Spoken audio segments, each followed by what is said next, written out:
மெய்யெல்லாம் வெந்நீரு சந்நித்தமேனியான் தாழ் தொழாதே உய்யலாம் என்றெண்ணி உரிதூக்கி உளி தந்தன் உள்ளம் விட்டு கொய்யுலா மலர் சோலை குயில் கூவ மயிலாலும் ஆரூரதும்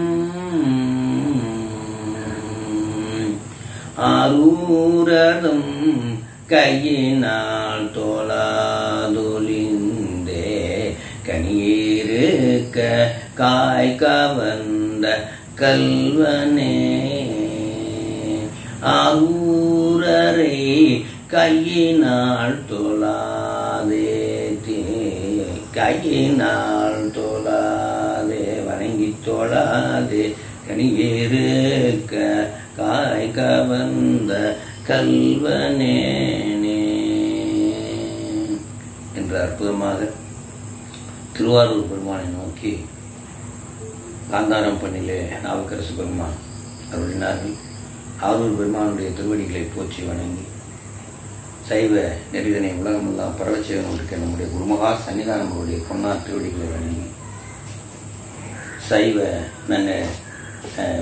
அவர்களுக்கு உறுதுணையாக இருக்கின்ற இயக்குனர் பெருமானார், பல்வேறு மையங்களுடைய அமைப்பாளர் பெருமக்கள், பேராசிரியர் பெருமக்கள், இந்த இணையத்தை இயக்கிக் கொண்டிருக்கின்ற அடியனுடைய துணைவியார், இணையத்திலே முதலில் பாடிய அடியனுடைய புதல்வி மற்றும் சிவத்துமாரி சுந்தரபலாம் அவர்கள், பதிவேற்றம் செய்து கொண்டிருக்கிற சிவத்திரு குணாயா அவர்கள், எழுந்தவர்களுக்கின்ற அடியார் பெருமக்கள் அத்தனைவர்களுடைய திருவடிகளை போற்றி வணங்கி இன்று சிவஞான மகாபாடியத்திலே ஒரு முக்கியமான பகுதி வினை சுழற்சியை நாம் சிந்திக்கிறோம். நம்மளுடைய பாவ புண்ணியங்களுடைய சுழற்சி எவ்வாறு இருக்கிறது என்பதை இவர் கூட நம்ம சொல்லுவார். சஞ்சதம் பந்த தொடராலே சஞ்சலம் துஞ்சி திரியாதே என்று திருப்புகளிலே சஞ்சிதம் அந்த பழவினை சஞ்சதம் துஞ்சி திரியாதே என்று சொல்வார். சஞ்சத வினையினுடைய சுழற்சியினாலே நம்ம அம்மா அப்பா கணவன் மனைவி பிள்ளைங்க காது பங்களா தோற்றம் என்ற சஞ்சலம் துஞ்சி தெரியாதே என்று எடுத்த உடனே நம்மளுடைய அருணகிரிநாதர் பாடுவார் திருப்பரங்குன்ற பெருமானை நோக்கி. அதுக்கு என்ன செய்யணும் சாமி? கந்தான் என்று அன்புற்று இரு அப்படின்னு சொல்லுவார். அதுபோல இங்கே நம்முடைய வினை சுழற்சி இரண்டாம் சூத்திரம், அவையே தானேயா இருவினையின் போக்கு வரவு புரிய ஆணையின் நீக்கம் என்று நிற்கும் என்ற இதான் நமக்கு இரண்டாவது சூத்திரம். முதல் சூத்திரத்திலே இறைவன் இருப்பையும் ஆணவ மனத்தினுடைய இருப்பையும் மாயை ஆகிய உலகத்தினுடைய இருப்பையும் நிலைநாட்டிய ஆசிரியர் மெய்கண்டார். இந்த நூற்பாவிலே அந்த மாயையினால் ஏற்பட்ட தனுகரண போனங்களை, அதை பிறவிக்கு வந்த அந்த உயிரானது செய்கின்ற வினைகளை போக்குவரவு வினைகளை குறிப்பிட்டு அந்த வினைகள் எப்படியெல்லாம் சொல்லுகிறது, அந்த வினை எப்படி பிறவிக்கு வித்தாகிறது என்பதை போன்ற அந்த இதுக்கு பெரிய இருவினை அதிகரணம் என்று பெயர். ஆகவே நாம் செய்யக்கூடிய நல்வினை தீவினைகள் பற்றி அத்திவேராக அணிவேராக மகாபாடியத்திலே சுவாமிகள் இங்கே நமக்கு அருளியிருக்கிறார். ஐயா அவர்களும் அந்த நூற்பாவை இங்கே மெய்கண்டார்கள் நூற்பாவை இணையதளத்திலே பதிவேற்றம் செய்திருக்கிறார். அவையே தானேயா இருவினையின் போக்கு வரவு புண்ணிய ஆணையின் நீக்கம் இன்றி நிற்கும் என்று இதை 4 அதிகரணமாக பிரித்தோம். அவையே தானேயா என்றும் இருவினையின் என்றும் போக்கு வரவு புரிய என்றும் ஆணையின் நீக்கம் இன்றி நிற்கும் என்று நம்ம 4 அதிகரணங்களை பிரித்தோம். இது அதிகரணங்கள்லாம் என்னன்னு நம்ம பார்த்தோம். அதிகரணங்கள்னா 5 தலைப்பின் கீழ் வரும். அதிலே ஒன்று மேற்கோள். மேற்கோளில் சொல்லப்படும் கருத்து, அதில் ஏற்படக்கூடிய ஐயம், அதற்கு பிற சமயத்தார் சொல்லுகின்ற கருத்து, அந்த 3 சேர்ந்தது தான் மேற்கோள் என்றும், அதற்கு ஏது சைவ சமயத்தினுடைய துணிவு, அருளாளர்கள் சொல்கின்ற ஆசிரியர் சொல்கின்ற அந்த துணிவான கருத்து, அந்த துணிவான கருத்துக்கு இது சேர்க்கும்படியாக வலு சேர்க்கும்படியாக உதாரணம் இங்கே குறிப்பிடுவார்கள். அது இயல்பு என்று பொருள். அதுவே மேற்கோள் ஏது இயல்பு தான் அந்த அதிகரணம். அந்த கண்ணிலித்திரை பொழிப்புரை என்று அதை சொல்வார்கள். வார்த்திக பொழிப்புரை, வார்த்திக பொழிப்புரை என்று சொல்வார்கள். பிண்ட பொழிப்புரையை பொதுவாக நம்ம போன வகுப்புக்கு முந்தைய வகுப்புல நம்ம பார்த்தோம். போன வகுப்பிலே முதல் சூத்திரத்தை நம்ம அவையே தானே, அதாவது அத்வைத கொள்கையை நம்ம பார்த்தோம். இறைவன் எப்படி உயிர்களிடத்திலே ஒன்றாய் வேறாய் உடனாய் நிற்கிறான் என்ற செய்தியை பார்த்தோம். இறைவன் செய்கின்ற 5 தொழில்களை அங்கே சிந்தித்தோம். அதிலே மறைப்பாற்றல், அருளாற்றல் என்று பிற சமயத்துக்கு நம்ம சமயத்துக்குள்ள வேறுபாட்டை சிந்தித்தோம். பிற சமயத்துக்கு நம் சமயத்துக்குள்ள வேறுபாடாகிய ஒன்றாய் வேறாய் உடனாய் என்பதை சிந்தித்து இப்பொழுது இரு வினை அந்த தலைப்பின் கீழ் நாம் வந்து கொண்டிருக்கின்றோம். நாம் செய்த இரு வினை, இதற்கு இருவினை அதிகரணம் என்று பெயர். உயிர்களுக்கு வினை பயனை இறைவன் தான் கூட்டுவன், வினை தானே வந்து சேராது என்பது சைவ சித்தாந்தத்தினுடைய கருத்து. ஆகவே இருவினை செய்வது உயிர்கள் பெற்ற கருவிகளை கொண்டு இருவினைகளை செய்கிறது. அந்த இருவினைக்கு ஏற்ற பலனை ஊட்டுவது இறைவன். இதுதான் நம்ம பெரிய புராணத்துல ஒரு பாட்டுல சொல்றார். செய்வினையும் செய்வானும் அதன் பயனும் கொடுப்பானும் மெய்வகையால் நான்காகும் விதித்த பொருள் என கொண்டே உய்வகையார் பொருள் சிவன் என்றே உணர்ந்தறிந்தார். செய்வினையும் 1, செய்வானும் உயிர்கள் நாம 2, அதன் பயனும் இன்ப துன்பம் 3 நமக்கு, கொடுப்பானும் இறைவன் ஊட்டுபவன் இறைவன். இந்த 4 யாரு, இந்த 4ம் வித்தியாசம் தெரிந்து இது யாரு தெரிந்திருக்கிறார்களோ அவர்களை இறைவன் அடைவது உறுதி என்று பெரிய புராணத்திலே சொல்றார். செய்வினையும் செய்வானும் அதன் பயனும் கொடுப்பானும் என்று 4 செய்திகளை இங்கே குறிப்பிட்டு உய்வகையார் பொருள், இதுதான் இந்த தெரிந்து கொள்ள வேண்டியது, ஞான நூலிலே தெரிந்து கொள்ள. ஆகவே இந்த 4ம் யார் தெரிந்திருக்கிறார்களோ அவர்கள் இறைவனை சேர்வார்கள் என்று சொல்ல. அந்த வகையிலே இங்கே முக்கியமான அந்த தெரிந்து கொள்ள வேண்டிய, அதான் இதை சொல்றார். செய்வினையும் செய்வானும் அதன் பயன் கொடுப்பானும், இதுதான் இன்னைக்கு பாடம். அதை இங்கே நம்ம சிந்திக்க இருக்கின்றோம். இருவினை அதிகரணம் ஆணையின் இருவினையின், இது அதிகரணம். ஆணையின் இருவினை, நாம் செய்த பாவம் புண்ணியம், இதான் இருவினை. அதற்கு இறைவன் ஆணையில் தான் பலன் வரும். இறைவனால் தான் அதற்குரிய இன்ப துன்பங்களை ஊட்ட முடியும் என்பதுதான் இங்க முக்கியமான விஷயம். நம்ம பெற்ற தாய் தான் நமக்கு இந்த உடம்பை கொடுத்தாரு, நம்ம நிறைய அறியாமையில் நினைத்திருப்போம். பெற்ற தாய் தந்தை நமக்கு கருவிகள் என்பதை மறந்துடக்கூடாது. இறைவன் தான் நமக்கு இந்த தனுகரண புவன போகங்களை அளித்தார். பெற்றோர் அதுக்கு ஒரு கருவியாக இருந்தார்களே ஒழிய அவர்கள் கொடுத்திருந்தால் அந்த உடம்பை நோயில்லாமல் காப்பாற்ற முடியவில்லையே. அதே நேரத்தில் போகின்ற உயிர்களை நிறுத்த முடியுமா என்றால் அதுவும் நிறுத்த முடியாது. ஆகவே ஒருவர் படைக்கிறார் என்றால் அவனால் தான் காக்க முடியும், அவனால் தான் ஒடுக்க முடியும். பெற்றோர் படைத்திருந்தால் நிச்சயமாக அவர்கள் நமக்கு நோய் இல்லாமல் காக்க முடியும். அவர்கள் நம்மை சீக்கிரம் இறப்பிலிருந்து தடுக்கவும் அவர்களுக்கு ஆற்றல் இருக்கும். ஆனால் இல்லை என்பதால் இந்த பெற்றோர்கள் என்பது ஒரு கருவிகள் என்பதை நமக்கு அனைத்தையும் செய்பவன் இறைவன். ஆக வினைப்பயனை ஊட்டுபவன் இறைவன். பெற்றோர்கள் எல்லாம் ஒரு கருவிகள் என்பதை இங்கே சொல்ல வேண்டும். ஆணையின் இருவினையும், ஆக இறைவனால் தான் பிறப்பு உண்டு. இறைவனால் தான் அந்த பிறந்த உடம்பை காக்க முடியும். இறைவனால் தான் அந்த ஒடுக்கமும் செய்ய முடியும். படைத்தல் காத்தல் ஒடுக்குதலை செய்ய முடியும் என்பதை இங்கே சொல்லி, ஆக இந்த இருவினுடைய பயனை ஊட்டுவது இறைவன் தான் என்றது. இனி இந்த ஆன்மாக்களுக்கு இருவினை, இவ்வான்மாக்களுக்கு இருவினை முதல்வன் ஆணையின் வரும் என்றது. இருவினையினுடைய பயன் முதல்வன் ஆணையில் தான் வரும்.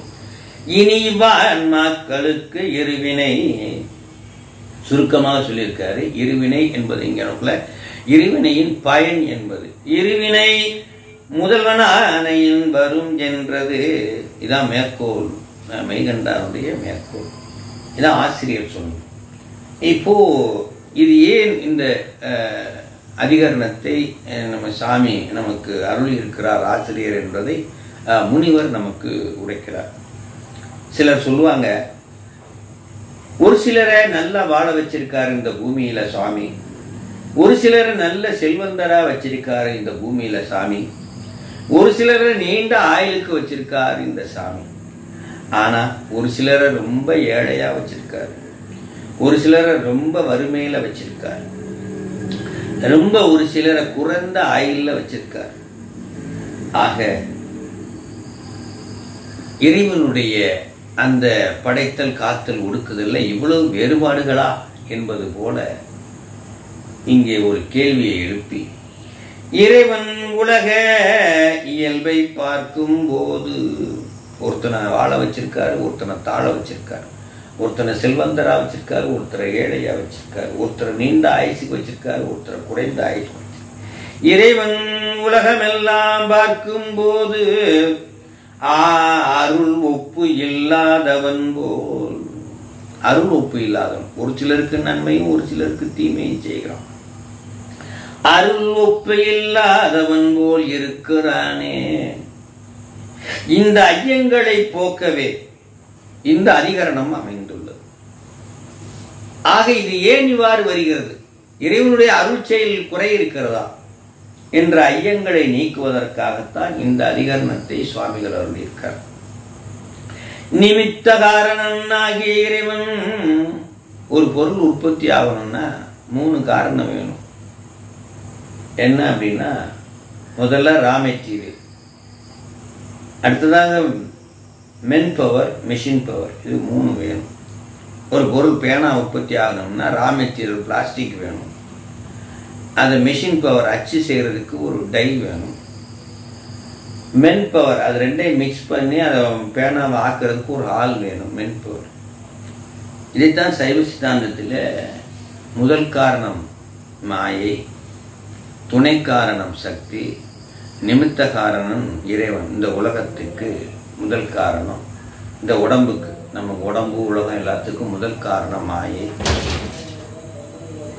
துணை காரணமாக சக்தி, நிமித்த காரணமாக இறைவன் இருக்கிறான் என்ற செய்தியை சொல்லி, இந்த நிமித்த காரணனாகிய இறைவன் துணை காரணங்களின் இயல்புக்கு ஏற்ப ஐந்தொழிலை ஆற்றுவன் என்பது விளக்கப்படுகிறது.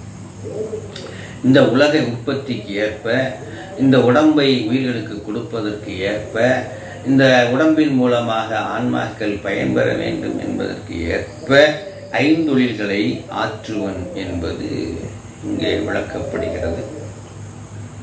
மேலும் பேருரையில் முனிவர், இருவினை என்றால் என்ன,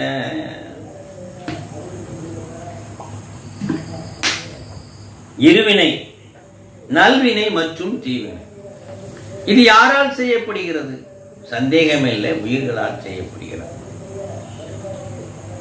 மூன்றாவது ஒரு வினை செய்ய வேண்டும், அதுதான் இறைவனிடத்திலே கொண்டு சேர்க்கும். இந்த நல்வினையும் தீவினையும் பிறவிக்குத்தான் நம்மளை உட்படுத்தும்.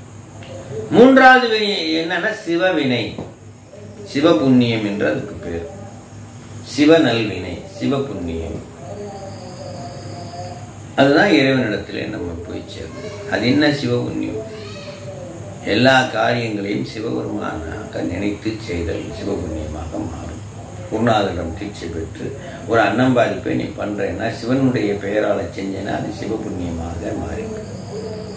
குருநாதரிடம் என்று தீட்சை பெறாமல் நீ சிவபுண்ணியம் செய்தால் அபுத்தி பூர்வம் என்றும், குருநாதரிடம் தீட்சை பெற்று அந்த புண்ணியத்தை செய்தால் அதுக்கு பேர் புத்தி பூர்வம் என்றும், இரண்டுக்குமே சிவலோக பதவி உண்டு, கொஞ்சம் வேறுபாடு உண்டு என்பதை பின்னாடி நம்ம பார்க்கலாம். 8ஆம் சூத்திரத்தில் நிமித்த காரணாகிய இறைவன் துணைக்காரங்களின் இயல்பை ஏற்ப ஐந்தொழிலாற்றுவன் என்பது இந்த நூற்பாவில் இந்த 2வது அதிகரணத்தில் விளக்கப்பட்டு, இருவினை என்பது நல்வினை தீவினை என்றும், நல்வினையும் பிறப்புக்கு காரணமாகும். தீவினை தான் பிறப்புக்கு காரணம் நினைச்சுக்கிறாதீங்க. நல்வினையும் நல்வினைனா என்னன்னா, இந்த பிறப்புக்கு நல்ல வசதியா இருப்பான், மகிழ்ச்சியா இருப்பான். அவனுக்கு பேர் அது நல்வினை செய்ததுனால இந்த உலகத்திலே நல்ல வசதியாகவும் மகிழ்ச்சியாகவும் பிறந்திருப்பான். தீவினை செய்தவன் இங்க வந்து நிறைய தீவினை செய்தவன் இந்த உலகத்தில் பிறந்திருந்தா அதுக்குரிய துன்பங்களையும் அதுக்குரிய வருத்தங்களையும் இங்க அனுபவித்துக் கொண்டிருப்பான். அதனாலதான் இங்க நல்வினை செய்தால் நான் பிறவி போயிடும் நினைச்சிடக்கூடாது. நல்வினை செய்தால் நிச்சயமாக மீண்டும் பிறக்க வேண்டும். ஆனால் வசதியாக பிறப்பு தான்.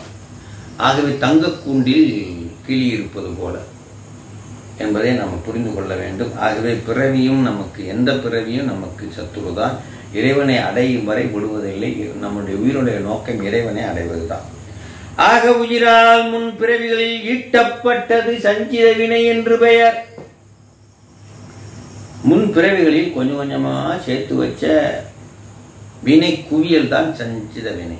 தொல்வினை, வினை குவியல், பழவினை என்று தமிழிலே பல பெயர்கள். சமஸ்கிருதத்தில் ஒரே பேர் தான் சஞ்சித வினை. தமிழிலே அது பல பேர்.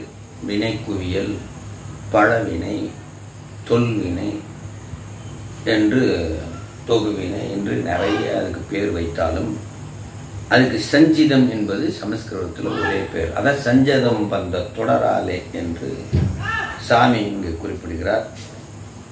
அது நல்வினையும் பிறப்புக்கு காரணமாகும். உயிர்கள் முற்பிறவியில் ஈட்டியதுதான்.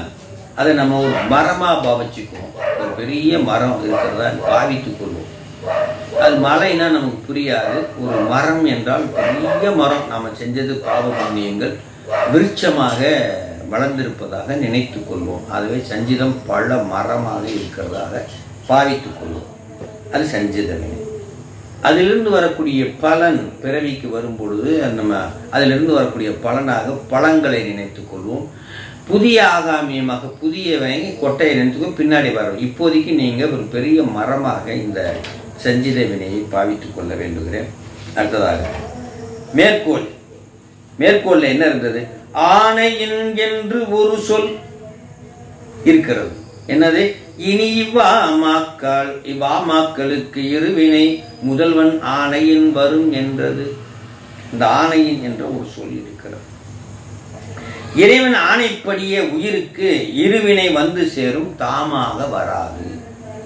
இறைவன் ஆணைப்படிதான் இருவினை உயிர்களுக்கு வந்து சேரும், தாமாக வரவே வராது என்பதை இங்க நம்ம புரிந்து கொள்ள வேண்டும். ஏற்றதாவின்றி ஒப்பாருள் செய்வதே இறைவன் இயல்பு. ஏற்றதாவின்றி ஒப்ப அருள் செய்வதே இறைவன் இயல்பு. ஒருத்தனை ஏழையா பிறக்க வைக்கணும், ஒருத்தனை பணக்காரனா பிறக்க வைக்கணும், ஒருத்தனை அறிவுடையவனா ஒருத்தனை அறிவற்றவனா பிறக்க வைக்கணும்ன்றது இறைவனுடைய இயல்பு அல்ல. ஒப்ப அருள் செய்வதே இறைவனுடைய அருள். சூரியனுக்கு சூரியன் மாதிரிதான், ஒரே அருள் தான்.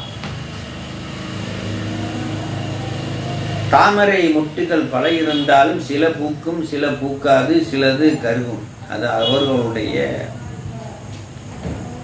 பக்குவத்தை பொறுத்து. ஆக ஏற்றதால் என்பது அவரவர் செய்த வினையின் அடிப்படையில் தானே ஒழிய இறைவன் அருளால் அல்ல. உதாரணம் இதுக்கு சொல்றாரு. நியாய நூல், வடமொழியில நியாய நூல் என்று சொல்லி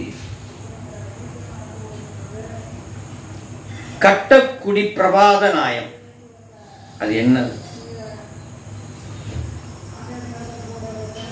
கட்டக்குடி பிரபாத நாயம் அப்படின்னா ஒரு சுங்கச்சாவடி இருக்கு. அந்த சுங்கச்சாவடியில 50 ரூபாய் கட்டணம் கட்டணும். அதுல தப்பித்துக் கொள்வதற்காக வேறு பாதையில நம்ம செல்வோம். அந்த வழியும் போய் கடைசியில் சுங்கச்சாவடி இன்னொரு சுங்கச்சாவடியில போய் நிற்கும். அதுபோலவே இறைவன் அருள் வலுவாதவன் என்கிறார். நம்மளுடைய குறுக்கு புத்தியால் அதுல இருந்து தப்பிக்கிறதுக்காக எப்படியும் வினையிலிருந்து தப்பிச்சிடணும், 50 ரூபாயிலிருந்து தப்பிச்சிடணும், வேறு பாதைக்கு போவோம். அது கடைசியில போய் இன்னொரு 60 ரூபாய் பாதையில கொண்டு விட்டு தப்பிக்க முடியாது. ஆக இறைவன் அருள் வலுவாதவன் என்பதை இங்கிருந்து புரிந்து கொள்ள வேண்டும். ஒருவன் துன்பத்தை அனுபவிக்க வேண்டும் என்றால் அனுபவிக்கணும், இன்பத்தை அனுபவிக்க வேண்டும் என்றால் அனுபவிக்கணும். ஆனால் இறைவனுடைய கருணை இருந்தால் அதை தள்ளுபடி செய்யறதுக்கான பவரும் யார்கிட்ட இருக்குன்னா இறைவன்கிட்ட தான் இருக்கு. தள்ளுபடி செய்யலைன்னா அவன் வினையை அனுபவிச்சுதான் ஆகணும் என்ற ஒரு செய்தியை இங்கே குறிப்பிட்டு கட்டக்குடி பிரபாத நியாயம் என்று இதற்கு பேர் நியாய நூல் வடமொழியிலே முனிவர் எடுத்து வைத்து அடுத்த வினாவை எழுப்புகிறார். வினைக்கேற்பவே பிறப்பு நிகழும் என்றால் இறைவன் எதற்கு? அவன் செய்த பாவ புண்ணியத்தின் அடிப்படையில் தான் நாம் மனுஷனாவோ விலங்குகளாகவோ பறவைகளாகவோ பாம்பாகவோ பள்ளியாகவோ பிறக்கிறோம் என்றால் இறைவன் எதற்கு? அவன் தேவையில்லையே என்ற கேள்விக்கு பேருரையில முனிவர் விளக்கம் அளிக்கின்றார். மயில் தோகை விரித்தாடும் போது, மயில் இந்த மழை மேகத்தை பார்த்த உடனேயும் அப்படி தோகை விரித்தாடும். ஒற்றை காலில் நிற்கும், ஒற்றை காலில் இருந்து அப்படியே தோகையை படபடபடபடன்னு விரிக்கும். உடனே அதை பார்க்கிற நாம மயிலுக்கு இருக்கு 2 கால், ஒரு காலே போதுமே, அழகா நின்று விரிக்கிறேன், ஒரு கால் மிக என்று தோன்றும். அதுபோல் இன்னைக்கு பேர் நியாய நூல் மயூர நிர்த்தன நியாயம் என்று பெயர். மயூர நிர்த்தன நியாயம் என்று பெயர். எப்படி ஒரு கால் போதும் நம்ம சொன்னா அதை ஏற்றுக்க முடியுமா? ஏற்றுக்க முடியாது. அப்போ இதுல இருந்து என்ன தெரிய வேண்டி இருக்கிறது? வினையை ஊட்டுவதற்கு இறைவன் என்று ஒருவன் தேவை. அந்த இறைவன் அருள் வலுவாத இறைவன் என்று இந்த 2 நியாய நூல் விளக்கங்களிலிருந்து முனிவர் நமக்கு எடுத்துரைக்கின்றார். வினையை ஊட்டுகின்றவன் வேணும், அந்த வினையை ஊட்டுபவன் அருள் வலுவாதவன் என்றார். வலுவாதவனுக்கு சுங்கச்சாவடியையும் வினையை ஊட்டுபவன் வேண்டும் அந்த மயில் காலையும் வைத்து மயூர நிர்த்தன நியாயத்தையும் கட்டக்குடி பிரபாத நியாயத்தையும் வைத்து நமக்கு சுவாமிகள் விளக்கினார். இப்ப மேற்கோள் சொல்லப்பட்ட மேற்கோளுக்கு ஏது சைவ சமயம் சொல்லுகின்ற கருத்து இதுதான். ஏது என்ன கருத்து? வினையை ஊட்டுவதற்கு இறைவன் வேண்டும், அதுக்கான கருத்து, அதுக்கான உதாரணம் சொல்வதுதான் இந்த அதிகரணத்துடைய வேலை. நாம் செய்த பாவ புண்ணியத்திற்கு ஈடான இன்ப துன்பத்தை ஊட்டுவது இறைவன் என்பதை சொல்வதற்கான இதுதான். அதற்கான ஏது மற்றும் ஏவை குறிப்பிடாது சைவ சமயத்தினுடைய வலிமையான கருத்தை இங்கே பதிய வைக்கின்றார் சுவாமி. மேற்கோளுக்கான ஏது. ஒரு நகரியை காப்பார். ஒரு நகரத்தில் இருப்பார் ஒருத்தர், முனிசிபாலிட்டி சேர்மன் வச்சுக்கோங்க, நகராட்சி சேர்மன் அப்படி வச்சுக்கோங்க. ஒரு நகரியை காப்பான் பாடிக்காவல் இட்டாங்கவை அவனது ஆக்கினை ஆகலன். பாடிக்காவலன்னா அந்த நாட்டுக்கு ராஜா, அவனுக்கு கீழே இருந்து அவன் இட்ட பணியைத்தான் அவன் செய்வான். ஒரு மாநகராட்சி தலைவர் செய்ததாக அர்த்தம் இல்லை என்பதைத்தான் இந்த பாடல்கள் சொல்றார். பாடிக்காவல் அப்படின்னா அறநெறியை விட்டு விலகியவரை விசாரித்து தண்டிக்கும் முறை. பாடிக்காவல்னா அரசன் அறநெறியை விட்டு விலகி யாரு வேற நெறிக்கு போய் சுவேச்சு இல்லைன்னா ஏதாவது ஒரு திருடி ஏதாவது ஒண்ணு பண்ணாங்கன்னா விசாரித்து தண்டிக்கும் முறை பாடிக்காவல். அதுக்கு அரசன் பாடிக்காவலன் அரசன். அரசனின் ஆணையின்படியே பல ஊர்களில் அதிகாரிகள் விசாரித்து தண்டிப்ப. அரசனின் ஆணைப்படியே பல ஊர்களில் அதிகாரிகள் விசாரித்து தண்டிப்ப. அதுபோலவே தன்னுடைய ஆணையை இருவினையிடத்து நிறுத்தி, நாம் செய்த பாவ புண்ணியங்களிடம் நிறுத்தி, தன்னுடைய அருளை நிறுத்தி, அருள் கொண்டு போய் நம்ம பாவத்திலே புண்ணியத்திலே நிப்பாட்டுறாரு அருளை. இப்ப நம்மளுடைய பாவம் எவ்வளவு புண்ணியம் எவ்வளவுன்னு அருளுக்கு தெரியுது. நிறுத்தி அதனை கொண்டே வினை பயனை உயிர்கள் நுகருமாறு செய்வான். இது துரோதான சக்தின்னு பேர். நான் அப்படின்னு நம்ம சொல்றோம் பாருங்க, சிவாய நம்ம மந்திரத்துல நான் என்று சொல்றோம்ல, அது துரோதான சக்தி, உயிருக்கும் மலத்துக்கும் இடையில். அதுபோலே தன்னுடைய ஆணையை இருவினை இடத்தும் நிறுத்தி அதனை கொண்டே வினை பயல்களை உயிர்கள் நுகரும்படி செய்வான். என்ன அர்த்தம்னா, மேல அரசனுடைய ஆணை கீழே தான் மாநகராட்சி சேர்மன்லாம் செய்வார்கள் இல்லையா, மாநகராட்சி சேர்மன் செஞ்சதா அர்த்தம் இல்லை என்பதை சொல்லி, ஆக இறைவன் என்பவன் ஒன்று கண்டிப்பா வேணும் வினையை ஊட்டுவதற்கு என்று ஏது சைவ சமயத்துடைய ஏதை இங்கே குறிப்பிடுறாரு. குறிப்பிட்டு இருக்கு முனிவர் உதாரணம் சொல்றார். ஒரு உதாரணம் வைணவ சமயத்தில் ஒரு உதாரணத்தை எடுத்து சொல்றார். கஜேந்திரன் எனும் யானை பெருமாளை தொழுவதற்காக குளத்தில் பூபறிக்க இறங்க, கஜேந்திரன் யானை பெருமாளை தொழணுன்றதுக்காக குளத்தில் இறங்கி பூப்பறிக்க போகும் தாமரை. ஆனால் வந்த முதலையோ யானையின் காலை கவ்வ அப்படி கவி பிடிச்சிருச்சு. என்ன யானை கத்துது, எப்படி கத்துதுன்னா, ஆதிமூலா சரணம், ஆதிமூலமே என்று அரட்டுகிறது. ஆதிமூலம்னா யாரு அப்படின்னா வைணவத்துல பெருமாள். ஆதிமூலமே சரணம் என்றரற்ற திருமால் கையில இருந்து அந்த சக்கரம் கன நேரத்தில் சுழன்று வந்து யானையை மீட்கிறது. இந்த இடத்தில திருமால் முழு முதற் கடவுளாக வைணவர்கள் பார்க்கிறார்கள். ஆபத் பாண்டவன் காப்பாற்றினார். சக்கரத்தை அனுப்பி காப்பதால் திருமாலே முதல்வன் என்பார்கள். ஆனால் இங்கே மாநகராட்சி தலைவர் எப்படி தண்டனையை கொடுக்கிறாரோ அல்லது தண்டனையிலிருந்து விடுதலை செய்கிறாரோ நீதிபதி, ஆனால் இவர்களுக்கெல்லாம் தலைவன் அரசன் இருக்கிறான். அவனுக்கு கீழ் அவன் விட்ட சட்டங்களுக்கு உட்படதான் இவர்கள் எல்லாம் செயல்படுகிறார். இறைவன் ஆணைக்கேற்ப பாடிக்காவலனாகிய திருமால் தண்டனைகளை நிறைவேற்றும் பாடிக்காவலன்.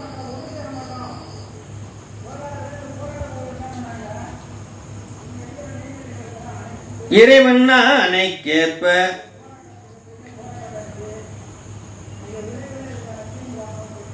பாடிக்காவலன் ஆகிய திருமால் நீதி வழங்கினான் என்பதே பொருள். இதுக்கு மேலும் ஒரு உதாரண பாடலை முனிவர் குறிப்பிடுகிறார். அது சிவஞான சித்தியார்ல இருக்கு. வைகரை மூலமேயோ எனக்கறி குதவும் காட்டிய அதே கருத்து. இப்ப நான் சொன்னேன்ல அந்த வைணவர் உதாரணத்தை சிவஞான சித்தியார் இருந்துட்டு மொய்வரை எடுத்தான் மூலம் ஆயிட வேண்டுமோ தானே. யானையை காப்பாற்றினவன் தான் தலைவனா இருக்க முடியும். ஐயனே முறையோ என்றால் அரசனோ அங்கு செல்வான், வையகம் காப்பான் செல்கை வழக்கன்றோ ஊர் காப்பான் போல். திருமாலுக்கு இங்க ஊர் காப்பான்னு பேர். வையகம் காப்பான் இறைவன். ஆகவே அந்த வையகம் காப்பானாக இறைவனுக்கு ஆணைக்கிணங்க இந்த ஊர்காப்பான் அந்த ஜீவனை அந்த யானையை காப்பாற்றினாரே அன்றி இறைவனுடைய ஆணைக்கு இணங்க காப்பாற்றினானே அன்றி நேரடியாக அவன் செய்யவில்லை. எப்படி நாம குழந்தை அப்பா அம்மா வயிற்றுல நம்ம வந்து பிறந்திருக்கோம்னா நிச்சயமாக இது இவர்கள் செய்ததல்ல. இந்த நியதி இறைவனுடைய நீதி, இறைவனுடைய கருணை, இறைவனுடைய அருள் என்பதை போல இங்கே வைணவ சமயத்திலே குறிப்பிடுகின்ற அந்த யானையை காப்பாற்றியது திருமால் என்றாலும் அவனுக்கு விட்ட வேலை காக்கும் தொழில், அதனால் காப்பாற்றினான். அன்றி இறைவனுடைய ஆணையை அன்றி யாரும் செய்யவில்லை என்பதை அந்த பாடலிலே குறிப்பிட்டு எடுத்துக்காட்டு வெண்பா இந்த மேற்கோளுக்கு ஒரு எடுத்துக்காட்டு, முதல் எடுத்துக்காட்டு. 10வது எடுத்துக்காட்டு வினை உண்டு என்பதை விளக்குகிறது. வினை உண்டு என்பதை இந்த பாட்டு விளக்குகிறது. உள்ளதே தோற்ற உயிரணையும் அவ்வுடலின் உள்ளதாம் முற்சை வினை. உள்ளதே தோற்ற உயிர் அணையும் அவ்வுடலில் உள்ளதாம் முற்சை வினை உள்ளடைவே வல்லவன் செய்பவர் செய்தி பயன் விளைக்கும் செய்யே போல் செய்வன் செயலணையா சென்று. வினை உண்டு என்பதை சிலர் மறுப்பர். அதை மறுத்து விளக்கவே இந்த எடுத்துக்காட்டு வினை உண்டு என்று சொல்றார். வினை பயனை ஆன்மா நுகரும் போதே புதிய வினைகளையும் செய்யும். ஒரு இன்ப துன்பத்தை இறைவன் ஊற்றாரு. இன்ப துன்பத்தை நுகரும் போது புதிய வினைகளையும் ஆன்மா செய்யும். அதுக்கு பேர் ஏறு வினை அல்லது வருவினை அல்லது ஆகாமியம் பேர். இன்ப துன்பத்தை அனுபவிக்கிற வினை பிராரத்தம் என்று பெயர், விதி அல்லது ஊர் என்று பெயர். வினை தானே செயல்படுவதில்லை என்பதை ஆசிரியர் வலியுறுத்துகிறார். ஏன்னா வினை ஒரு சடம், அது தானா உயிரை அடையாது. ஆக பேருரை முதல் சூத்திரத்தில் பேருரையில சொல்றார் சாமி, உள்ளதே தோன்றும் என விளக்கப்பட்டது சர்க்காரியவாதம். உள்ளதே தோன்றும், இல்லது தோன்றாது, உள்ளது அறியாது. வினை காரண நிலையில் ஒடுங்கி இருந்து அதன் காரிய நிலையில் பயனாக விளையும். அதனை குறிப்பிட்டே உள்ளதே தோற்ற என்றார். அப்படின்னா என்ன அர்த்தம்னா, 2 நிலை, காரணம் காரியம். இப்ப பேனா காரியம்னா பேனாக்கு முந்தைய நிலை பிளாஸ்டிக் காரணம். இப்ப பேனாவுக்கு முந்தைய நிலை அதுக்கு பிளாஸ்டிக்னு பேரு, காரணம். ஆக ஒரு பொருளும் காரண நிலை, இந்த வினையானது காரண நிலையில் நின்று அல்லது ஒடுங்கி இருந்து அதன் காரிய நிலை பிறப்பு, இப்ப வந்திருக்கும்ல பிறப்பு, காரிய நிலையில் பயனாக விளையும். நாம் செய்த பாவ புண்ணியங்கள்லாம் புத்தியில போய் ஒடுங்கி இருக்கும். ஆக நாம் செய்த பாவ புண்ணியங்களும் காரண நிலையில் ஒரு இடத்தில் ஒடுங்கி காரிய நிலையில் இறைவனுடைய அருளாக பிறப்பிலே, காரியம்னா பிறப்பு, தற்போதைய பயன்பாட்டு நிலை, காரிய நிலையில் அது பயனாக விளையும். விதி என்று பெயர். பயன்றது விதி, ஊர், பிராரத்தம் என்று பெயர். காரிய நிலையில் பயன், அதான் பிராரத்தம். பிறவியில் பயன், பேரு இன்பம், பேரு இளவு இன்பம், பிணி மூப்பு சாக்காறு, இதான் பிராரத்தம். காரிய நிலையில் பயன்பாடு, விதி. இப்படித்தான் இருக்கு. அதனை குறிப்பிட்டே உள்ளதே தோற்ற என்றார். ஆதலால் இல்லாதது தோன்றவில்லை என்பதான். ஆக வினை என்பது இல்லாதது கிடையாது, தோன்றவில்லை. எடுத்துக்காட்டுல உயிர் அணையும் அவ்வுடலின் என்றார். அப்படின்னா என்ன அப்படின்னா, சாங்கிய புறச்சமயத்தான் வினை பயனை அனுபவிப்பது புத்தியே என்பர். நமக்கு புத்தின்னு ஒன்று இருக்குல்ல, அதுதான் வினை பயனை அனுபவிக்கும் என்று. வினை எங்கிட்டு புத்தி எங்கிட்ட அனுபவிக்காது, சடமாச்ச. வினை ஜடம், புத்தியும் ஜடம், இப்படி அனுபவிக்கும். குருடன் அனுபவிப்பது என்பர். இதை மறுக்கவே கூறினார் இந்த அதிகாரம். சட பொருளுக்கு இன்ப துன்ப நுகர்வு இல்லை. அதுவும் ஜடம், இதுவும் ஜடம். அது எப்படி இன்ப துன்ப நுகர்வு இருக்கும்? இருக்காது. புத்தியெல்லாம் அனுபவிக்காது, உயிர் தான் அனுபவிக்கும் என்று சொல்லி நிறைவு செய்கிறார். ஆக வினை என்பது சடம், புத்தி என்பது சடம். புத்தியெல்லாம் அனுபவிக்காது, உயிர் தான் அனுபவிக்கும் என்பதை சொல்லி அடுத்த கேள்வியை கிளப்புறார். அப்போ நாம் ஒரு கேள்வியில் ஸ்ட்ராங்காக இருக்கணும். வினை பயனை ஊட்டுவது இறைவன், வினை செய்தது உயிர். இது ரெண்டுல கான்செப்டில் கரெக்டாக இருக்கணும். வினை செய்தது உயிர், அந்த பயனை ஊட்டுவன் இறைவன். அதை நோக்கி தான் இப்போ போய்கிட்டு இருக்கோம் இந்த அதிகாரத்தில். அதுக்கான உதாரணங்களையும் அதற்கான தடைவரைகளையும் தான் சிந்தித்துக் கொண்டிருக்கிறோம். அதுக்கான முனிவர் சொல்லும் கருத்துக்களையும் முனிவர் சொல்லும் அந்த மற்ற நூல்களில் இருக்கக்கூடிய உதாரணங்களையும் பார்த்து கொண்டிருக்கிறோம். எடுத்துக்காட்டுவில் முற்செய்வினை உள்ளடவே உள்ளதாம் என்றார். நான் முன்னாடி செஞ்ச முற்செய்வினை உள்ளடவே உள்ளதாம். இது எதுக்காக சொன்னார்னா, மீமாஞ்சூர் கொள்ளி வினை தானே பயனை தரும் என்பர் இதனை மறுப்பதற்காக. மீமாஞ்சூர் என்ற புறச்சமயத்தார் வினை தானே என்பர் அடையும் என்பர். அது வினை எப்படி தானே வந்து சேரும், அது சடம். அதை மறுப்பதற்காக எடுத்துக்காட்டுவில் மேலும் ஒரு செய்தியை சொல்கிறார். செய்பவர் செய்தி பயன் விளைவிக்கும் செய்ய போல் வல்லல் அவன் செய்வது செயல் என்று அணையா என்றார். இந்த எடுத்துக்காட்டு என்பால மேலும் ஒரு செய்தியை சொல்றார். முதல்ல உயிர் அணையும் அவ்வுடலில் என்றார். அடுத்ததாக முற்செய்வினை உள்ளடவே உள்ளதாம் என்றார். முற்செய்த வினை இருக்குன்றாரு. அடுத்ததாக மூன்றாவது, உழவர் ஆற்றும் முயற்சிக்கு பலன் நிலத்தில் விளைவு காட்டும் போல். உழவர் பணி செய்கிறாரு, அதனுடைய பலன் கத்திரிக்காய் நட்டு வைக்கிறாரு. கத்திரிக்காயுடைய பலன் எதில் கிடைக்கும்னா பூமியில் கிடைக்கும், நிலத்தில் வரும், செடியில் வரும்.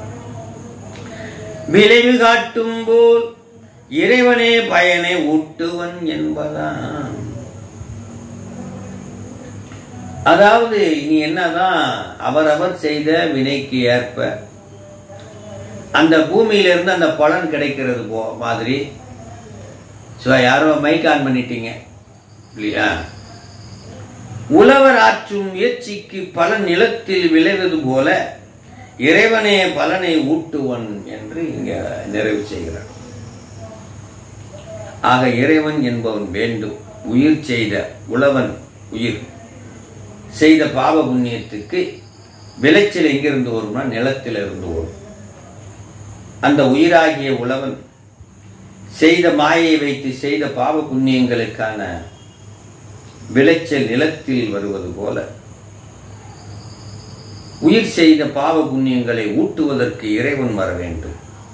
வினை தானே வராது என்ற அற்புதமான அந்த செய்தியை சொல்லி, ஆகவே இந்த பாடலிலே வினையை ஊட்டுவதற்கு இறைவன் வேண்டும் என்பதற்கு இந்த எடுத்துக்காட்டு வெண்பாவிலே சொல்லி, அடுத்த எடுத்துக்காட்டு வெண்பா, அவ்வினையை செய்வதினில் அவ்வினைஞர் தாம் சென்றங்கு அவ்வினையை காந்தம் பாசம் போல் அவ்வினையை பேராமல் ஊட்டும் பிராணின் நுகரோரே ஆர்தான் அறிந்து அணைப்பாராங்கு.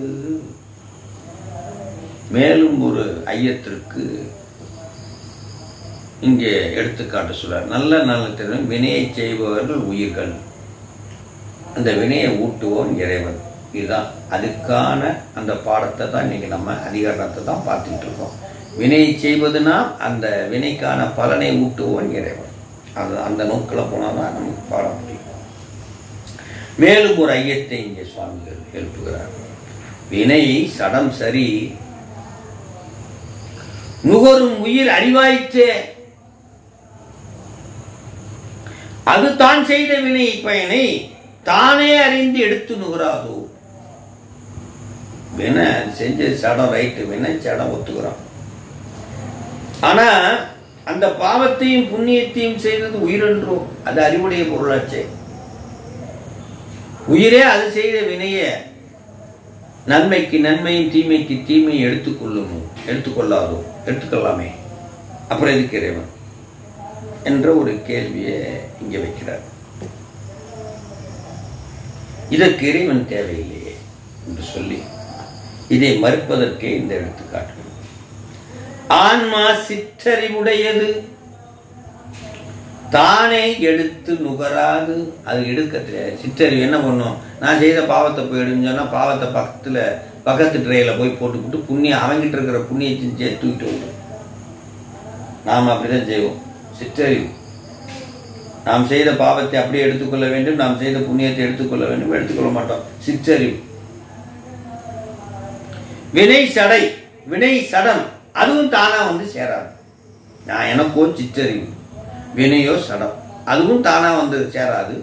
எனக்கு எடுத்துக்கிற அறிவு இல்லை, எனக்கு எடுத்துக்கிற அறிவு இல்லை. மாயை இறைவனை தாரமாக கொண்டது. மாயை இறைவனை தாரகமாக கொண்டது. அந்த அத்தந்தால் நிற்றல். அப்போ கையில சாமி வச்சிருக்காரு. எதை வச்சிருக்காருன்னா மாயை வச்சிருக்காரு. தாரகமாக தனியாக செயல்படாது மாயை. அத்தந்தால் நிற்றல். இறைவனுடைய அருளால் தான் மாயை செயல்படும். ஒருத்தன் கட்சிப்பை விரிக்கலாம், சுருக்கலாம், விரிக்கலாம், சுருக்கலாம். மா யை, மான விரிதல், யைனா சுருங்குதல். இந்த உலகத்தை விரிக்கவும் முடியும் ஒருவனால், ஒருவனால் சுருக்கவும் முடியும். அவன் தான் இறைவன். மாயை இறைவனை தாரகமாக கொண்டு அத்தந்தால் நிற்றல். அதற்கென ஆற்றல் இல்லை. தானா மாயை செயல்படாது. அது எதை இறைவன் தான் இயக்கணும். அதற்கென ஆற்றல் இல்லை. எஞ்சியது இறைவன் மட்டுமே. இப்ப மீதி இருக்கிறது என்னன்னா, சடம் தானா வராது, உயிர் சிற்றறிவு தானா போய் எடுத்துக்காது. மாயை தானா வருமானா அதுவும் வராது. அது இறைவனை பற்றி கொண்டு நிற்கும். ஏன்னா தனியா செயல்படாது. அப்ப மீதி இருக்கிற ஒரு பொருள் எதுனா இறைவன் மட்டும்தான் இருக்கார். இவர் தான் அந்த வினை எடுத்து ஊட்ட முடியும், பிறவிக்கு உடம்பை கொடுக்க முடியும். அது இன்பம் என்ன துன்பம் என்னன்னு ஊட்டுறதுக்கு அவனுக்கால தான் மட்டும் முடியும். ஆக இங்க உயிர் சிற்றறிவு அதால முடியாது. வினை சடம், மாயையும் சடம், தானே ஏங்காது. இறைவன் அருள் இல்லாம ஏங்காது. மாயை சடம், வினை சடம், எனக்கு சிற்றறிவு. ஆகவே மூன்றாலும் வினையை ஊட்டுவதற்கான ஆற்றல் இல்லை. ஆகவே இறைவன் என்ற ஒரு சக்தி வேண்டும் என்று இந்த பாடலிலே சொல்கிறார். எடுத்துக்காட்டு. யாரும் மைக் ஆன் பண்ணியிருக்கீங்க? ப்ளீஸ் ஆஃப் பண்ணுங்க. கே அப்படின்னு இருக்கு. கவிதாமா மைக் ஆஃப் பண்ணுங்க. அவ்வினையை பேராமல் ஊட்டும் பிரானின் நுகராரே யார்தாம் அறிந்து அணைப்பர். அந்த சிவபெருமான் மட்டும்தான் அவரவர் செய்த பாவ புண்ணியத்திற்கேற்ற இன்ப துன்பத்தை ஊட்ட முடியும். வேற யாராலையும் ஊட்ட முடியாது. உதாரணம், சிவப்பிரகாசம் உண்மை அதிகாரத்தில் முதல் பாடலில் அவ்வினை என்ற சொல்லாட்சி குறிப்பிடுறார். அவ்வினை இரும்பிடம் காந்தத்தை ஒருவன் கொண்டு செல்ல வேண்டும். இரும்பு அங்கனுக்குள்ள இருக்கு, இங்க காந்தம் இருக்குன்னா அது ரெண்டும் தானா வராது. காந்தத்தை ஒருத்தர் எடுத்துட்டு போய் இரும்பு கிட்ட வைக்கணும், இல்லைன்னா காந்தத்திட்ட கொண்டு வந்து இரும்பு கிட்ட வைக்கணும். அப்பதான் இருக்கும். காந்தத்தை ஒருவன் எடுத்து கொண்டு செல்ல வேண்டும். அதுபோல் வினையை உயிரிடம் ஒருவன் எடுத்து செல்ல வேண்டும். அதான் யாருன்னா இறைவன். இது இறைவன் தான் எடுத்துட்டு போக முடியும். நான் செய்த வினையை ஒருவன் என் உயிர்கிட்ட எடுத்துட்டு வரணும். அப்பதான் சேர்க்க முடியும். அது யாருன்னா இறைவன் தான் செய்ய முடியும். எப்படி காந்தம் சடம், இரும்பும் சடம். ஆனா அந்த காந்தத்தை ஒருத்தன் கொண்டு போய் பக்கத்துல வச்சாத்தான் இரும்பும் காந்தமும் சேரும். அது போல நான் செய்த வினையை ஒருவன் எடுத்துக்கொண்டு என்னுடைய உயிரிலே வைக்க வேண்டும். அதுதான் இறைவன் என்ற அற்புதமான இந்த செய்தியை இந்த எடுத்துக்காட்டு வெண்பாவை சொல்லி அடுத்ததாக 12வது எடுத்துக்காட்டு வெண்பா வினை பயன் இறைவனை கூட்டுவன். அதனுடைய தொடர்ச்சி தான் இப்போ 3. அதில் இருக்கக்கூடிய ஐயங்களை போக்குவதுதான் ஒவ்வொரு எடுத்துக்காட்டு வெண்பா. ஆக இங்கே நம்ம தெளிவாக தெரிந்து கொள்ள வேண்டிய வினை நாம் செய்தது, அந்த வினை பயனை ஊட்டுவது இறைவன். வினை பயனை ஊட்டுவது இறைவன் என்பது தெரியும். 12வது நெல்லிற்கு உமியும் நிகழ் செம்பினில் களிம்பும் சொல்லில் புதிதன்று தொன்மையே வள்ளி, வள்ளினா இங்க மாயை என்று பொருள். மாயை அதான் நம்ம பஞ்சபூதத்துக்கு காரணமாக இருக்கக்கூடிய மாயை. வள்ளி மல கண்மம் அன்று உலவாம் வல்லலால் பொன்வால் அலசோகம் செய் கமத்தால்.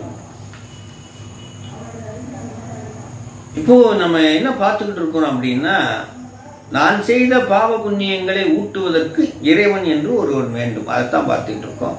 அதுக்கு 2-3 ஐயங்களை எழுப்பி 2-3 எடுத்துக்காட்டு வெண்பாக்களை தொடர்ந்து இப்பொழுது 12, 10, 11 அடுத்து இப்போ 12வது எடுத்துக்காட்டு வெண்பா. இதே அதிகரணத்தில் 12வது வெண்பா.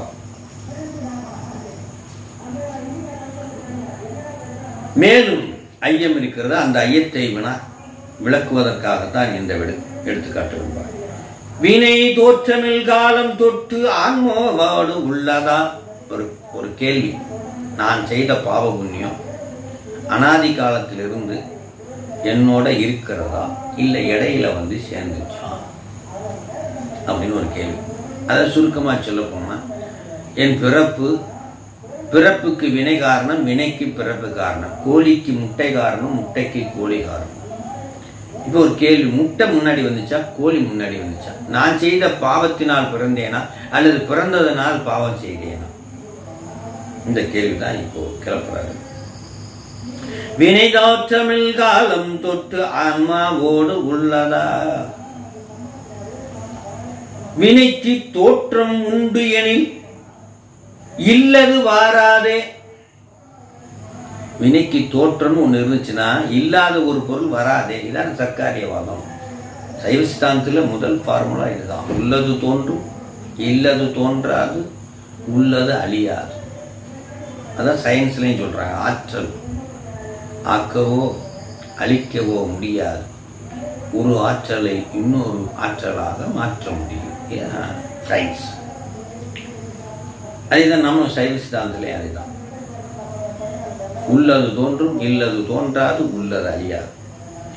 வினைக்கு தோற்றம் உண்டு எனில், புதுசா அப்படியே வந்து உயிரோட வந்து சேர்ந்துச்சு, புதுசா கொண்டு வந்து சேர்த்துட்டோம் அப்படின்னா, இல்லது வாராதே உள்ளது போகாதே என்ற வாதம் அடிபட்டு போகுமே, முரண்பட்டு விடுமே. புதுசா வந்துச்சுன்னா அப்ப வினை அனாதியே உயிரோடு இருக்குமெனில் அதை ஊட்ட இறைவன் தேவையில்லையே. வினை கண்மம் அனாதியே உயிரோடு ஆணவ மலம் இருக்கிறது.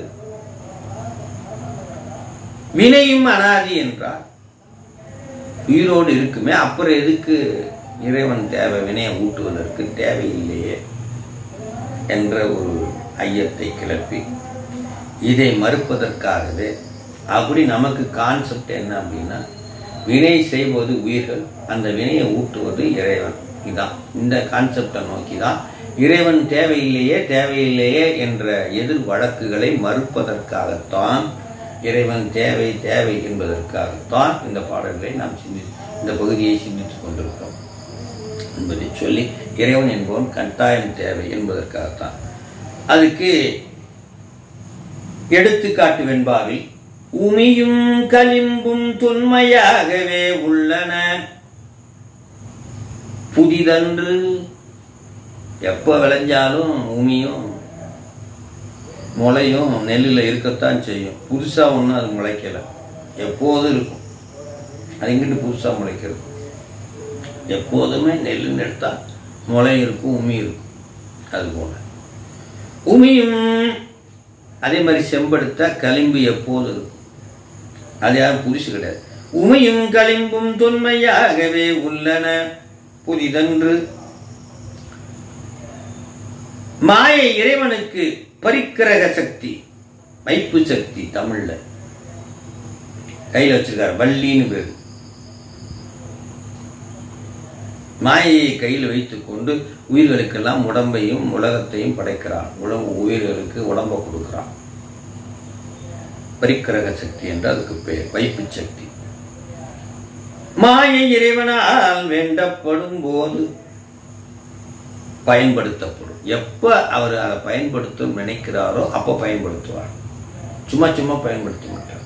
எனக்கு எப்பெல்லாம் உடம்பை கொடுக்கணுமோ அப்போ உடம்பை கொடுப்பார், எப்பெல்லாம் உடம்பு எடுக்கணுமோ அப்போ எடுப்பார். சும்மா சும்மா பயன்படுத்தணும். இறைவன் எப்பொழுதெல்லாம் நினைக்கிறாரோ அப்பொழுதெல்லாம் மாயையை எனக்காக பயன்படுத்துவார். ஆக வினை தொன்மையானது.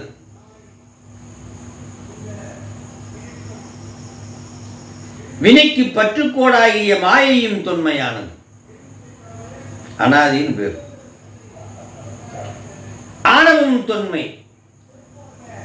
ஆகவே மும்மலமும் தொன்மை என்று முடிக்கிறார். இடையில வந்ததுன்னா இறைவன் தேவையில்லை என்பதை இங்கே சொல்லி மும்மலமும் தொன்மை அனாதி என்று சொல்கிறார். பேருரை. மும்மல காரியம். மும்மலமும் காரியப்படுது, இறங்கி வருது, விரிச்சு வருது. மும்மல காரியம் பயனுக்கு வருது அப்படின்னு வச்சுக்கோங்க. மும்மல காரியம். காரிய வேறுபாட்டால் எழுவகைப்படும் விரிஞ்சு வருது மும்மலம். எப்படி? மோகம், மதம், அராகம், கவலை, தாபம், வாட்டம், விசித்திரம் என்று விரிகிறது. ஒவ்வொரு இப்போ ஒரு உதாரணத்தை சொல்லி நான் சொல்றேன். ஆனா இந்த ஒரு உதாரணத்தை மட்டும் நீங்க எடுக்கக்கூடாது. புரிந்து கொள்வதற்காக ஒரு உதாரணம் சொல்லப்படும். ஆனால் எல்லாவற்றிற்குமே இதை போலவே பொருந்தும். இதை போலவே பொருந்தும். மோகம், மதம், அராகம், கவலை, தாபம், வாட்டம், விசித்திரம். அது என்ன மோகம் அப்படின்றத நம்ம பார்ப்போம். முதலாவது காரியம் மோகம். அதுக்கான பதில மற்ற காரியங்கள் ஆருக்கும் இது அடிப்படை. மோகம்னா ஆசை, விருப்பம். மற்ற காரியங்கள் ஆருக்கும் இது அடிப்படை. இதான் பாசப்பிணைப்பு நீங்கும் வரை உயிரை பற்றி இருக்கும். பாச பிணைப்பு நீங்கும் வரை உயிரை பற்றி இருக்கும். இந்நிலை மற்ற 6 காரியமும் நிகழாது. இந்த நிலையில மற்ற 6 காரியம் நிகழாது மோகத்தில். இதுக்கு ஒரு உதாரணம் சொல்றார். மகளிர் உட்பட, அதாவது மண்ணாசை, பொன்னாசை, பெண்ணாசை எல்லாம் சொல்றோம் பாருங்க. அது மாதிரி மகளிர் உட்பட உலகப் பொருள்களில் மயங்க காரணமாய் இருப்பது இதான் ஆசை. அதான் மோகம். மண்ணாசை, பெண்ணாசை, பொன்னாசை. இது எப்படி தள்ளுறது அப்படின்ற ஒரு கேள்விக்கும் இங்கே விடையும் இருக்கு. சொல்றார். அறநூல்களை படித்து ஓதி தள்ள வேண்டியதை தள்ளி கொள்ள வேண்டியதை கொள்ள வேண்டும். அறநூல்களை படிக்கணும். அதிலிருந்து எது உண்மை பொருள், எது பொய் பொருள் என்று தெரிந்து அதை படிக்கணும். தள்ள வேண்டியதை தள்ளணும், கொள்ள வேண்டியதை கொள்ளணும். மெய்ப்பொருளை கொள்ள வேண்டும், தள்ள வேண்டிய பொய் பொருளை விட்டுறணும். அப்போ மோகம், ஆசை, பொருந்தாத ஆசை நம்மளை விட்டு போயிடும் அப்படின்றார். அடுத்ததாக மதம் என்று சொல்லக்கூடிய ஒரு ஆணவம், கண்மம், மும்மலங்களின் காரியமாகிய அடுத்த மதம். தான் எய்திய பெண்ணை தானே பாராட்டி புகழ்வது. தான் கல்யாணம் பண்ணிட்டு வந்த பெண்ணை அல்லது நாம் பெற்ற பெண்ணை அப்படியே நம்ம சொல்லி நம்மளே புகழ்ந்து பாராட்டுவோம். இவருக்கு நிகர் உலகில் யாரும் இல்லை. தான் எய்திய பெண்ணை தானே பாராட்டு, தன்னை தானே புகழ்ந்து கொள்வது. இதெல்லாம் அதில் தான் வரும். நான் பேசுற மாதிரி யாரும் பேசுறேன், நான் அப்படி விளக்குவேன், இதெல்லாம் இதில் தான் மதம். அடுத்ததாக அந்த 6 காரியங்களே அடுத்த காரியமாகிய 7 காரியத்தில் முதல்ல மோகத்தை பார்த்தோம். மோகத்தினுடைய அடுத்த 6 காரியங்கள் இருக்கு. அதில் மதம் பார்த்துட்டோம். அராகம் என்று ஒரு காரியம். அராகம்னா மேலும் மேலும் அந்த பெண்ணின் மேல் ஆசை, அல்லது மண்ணின் மேல் ஆசை, அல்லது அந்த பொருளின் மேல் ஆசை.